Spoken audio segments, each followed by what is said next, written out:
A metade dos españois durme pouco e mal, así o desvela un informe da Sociedade Española de Neuroloxía, alertando que moita xente durme menos horas das recomendadas e non descansan o suficiente.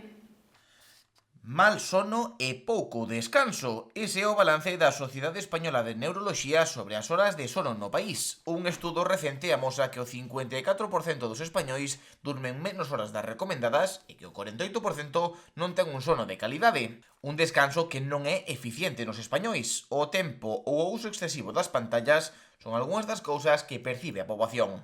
O tempo ou o uso excesivo das pantallas son algúns dos factores que percibe a poboación. 7, 8, o sea, yo descanso bastante bien. Creo que también afecta las pantallas, la televisión y esas cosas que a lo mejor nos enredamos un poco más, tal. Y yo creo que a lo mejor sí que afectan esas cosas y la gente no es consciente, ¿sabes? Sí. De hecho, estoy en cama, estoy con el móvil hasta que digo yo, venga, me voy a dormir, lo dejo, pero sí, estoy con el móvil y... Pero bueno, descanso bien, ¿eh? O sea, me levanto, miro el teléfono, los WhatsApps, tal. La verdad es que en eso no pienso mucho en si estoy haciendo mal, si estoy haciendo bien, si le tengo que dar un descanso a mi cerebro, pero bueno.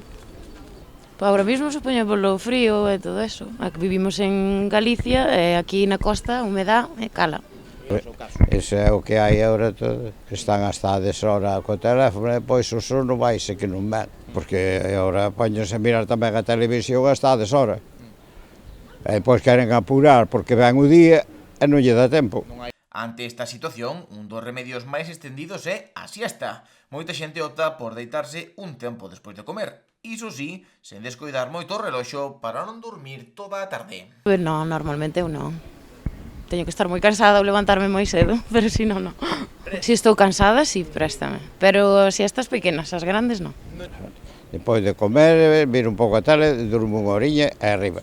Dormir máis horas, intentar ter máis descanso ou mesmo cambiar de colchón poden ser algunhas das alternativas para poñer fin a este problema. Con todo, hai quen o ten aínda máis claro. Xa porque non ten a consciencia tranquila, pero eu teño, durmo como un reloj.